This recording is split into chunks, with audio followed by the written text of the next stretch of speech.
Equipments இருக்கும் sir. ஒரு இங்கு, ஒரு தின்னரு, ஒரு லெட்டர் பாக்ஸுக்கு தேவையான அதை எடுக்கிறதுக்கான சிசரு, பஞ்சு, இந்த மாதிரி எக்ஸ்ட்ரா வந்து ஹோல்டர் லெட்டர் ஃபிட் பண்ணுறது, இது எடுக்கிறதுக்கான கைடு. சரிங்களா? இப்போதைக்கு சாம்பிள் கைடு மாட்டிக்கலாம். அடுத்து உங்களுக்கு என்ன தேவையோ லேபிள் வந்தோடனே அதை ஃபர்தராக பண்ணிக்கலாம். சரிங்களா? இப்போ அந்த பாக்ஸ் வச்சாச்சு. ரெண்டையும் வந்து சேஃப்டி பின்னில் ஒரு ஹோல்ஸ் போட்டுக்கோங்க. ஹோல்ஸ் போட்டு இந்த கேரக்டர் தெரியுது பார்த்தீங்களா சார்? இந்த கேரக்டர் தெரிகிற இடத்துல பார்த்து இதை ரிமூவ் பண்ணணும். இந்த ரிமூவ் பண்ணுறது வந்து லெட்டர் ஹோல்டர். நம்ம என்ன கம்போஸ் பண்ண போகிறோம், என்ன தேவை இருக்குது, expiry date, MRP date, batch number தேவை அப்படின்றத கம்போஸ் பண்ணுறது இந்த ஹோல்டர். ஓகேங்களா? இதை இப்படி அதே ஸ்லாட்டில் நேமுக்கு நேராக ஃபிட் பண்ணிக்கோங்க. இதுக்கு பக்கத்தில் இருக்கிறது வந்து இங்க் பேடு. அதாவது வந்து நம்ம எந்த மூலமாக இங்க் அடிக்க போகுது, எழுத்து அடிக்க போகுது அப்படின்றத தெரியுது. இந்த இங்க் பேடில் இப்படி எடுத்து இதில் இங்கை நல்லா ஊற்றி வச்சுக்கணும் சார். ஊற்றி வச்சுக்கிட்டிங்கன்னா ஒரு 3/4 மணி நேரத்துக்கு ஓடும். 3/4 மணி நேரத்துக்கு அடுத்து அப்புறம் 2 சொட்டு தின்னர் ஊற்றிங்கன்னா அப்படியே 3/4 மணி நேரம் 1 மணி நேரத்துக்கு ஓடும். சரிங்களா சார்?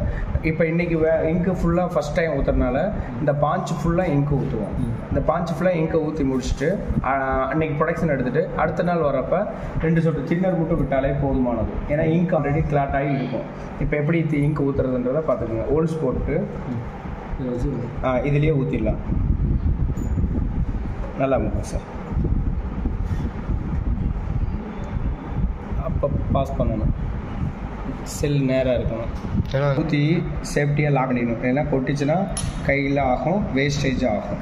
இப்போ லெட்டர் ஹோல்டர் வந்து இந்த பொசிஷனில் மாட்டினீங்களா, இந்த இங்க் பேடை வந்து இந்த பொசிஷனில் மாற்றணும். பழைய காலத்துக்கு நம்ம சேவிங் மிஷினில் யூஸ் பண்ணிப்போம் பார்த்தீங்களா, அந்த மெத்தடில் இந்த லாக்கை ஓப்பன் பண்ணிவிட்டு இப்படின்னு அமுக்குனிங்கன்னா போய் ஃபீடிங் ஆகிக்கும். ஃபார் எக்ஸாம்பிளுக்கு இப்போ இருக்குங்களா, இங்கே ஸ்லாட் இருக்கா, இந்த பொசிஷனுக்கு வச்சுட்டு அந்த பாயிண்ட் வந்தோடனே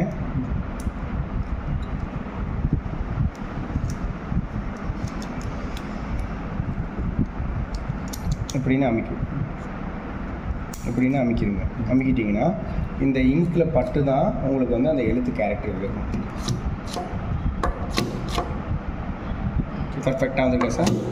உங்களுக்கு வேறு என்ன கம்போஸ் வேணும், என்ன கேரக்டர் வேணும், அடுத்து என்னென்ன வேணாலும் அப்ளை பண்ணிக்கலாம். ஓகேங்களா? அடுத்த நாள் நீங்கள் யூஸ் பண்ண போகிறப்ப தின்னர் மட்டும்தான் விடணும். சரிங்களா சார்? இதில் 4 லைன்ஸ் யூஸ் பண்ணிக்கலாம். Batch number, packer number, MRP, used.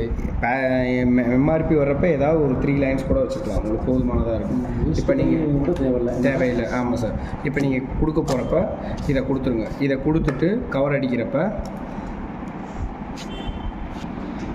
மேட்ரை வச்சுட்டு என்ன சார், நீங்கள் வந்து பேட்ச் நம்பர் விருப்பம், என்னைக்கு பேக் பண்ணுறது, என்ன ருபிக்கு தர்றீங்க, பெஸ்ட்டு பிஃபோரை வந்து இதை யூஸ்டு பை பெஸ்ட்டு பிஃபோரை நீங்கள் கவர்லேயே அடிச்சிடலாம். 2 இயர்ஸா 1 இயர்ஸான்றது அது தேவையில்லை. இந்த காலம் 3 லைன் வச்சுக்கலாம். 3 லைன் வச்சுட்டு இந்த மாதிரி பிளாக்கில் கொடுத்துட சொல்லிடுங்க. இங்கே ஒயிட் பேக்ரவுண்ட் கொடுத்துட சொல்லிடுங்க. இதில் வந்து நமக்கு கேரக்டர் தேவையானதை பஞ்ச் பண்ணி குத்தி வச்சுக்கலாம். Okay sir? இதோட வேலை இவ்வளோ தான் சார்.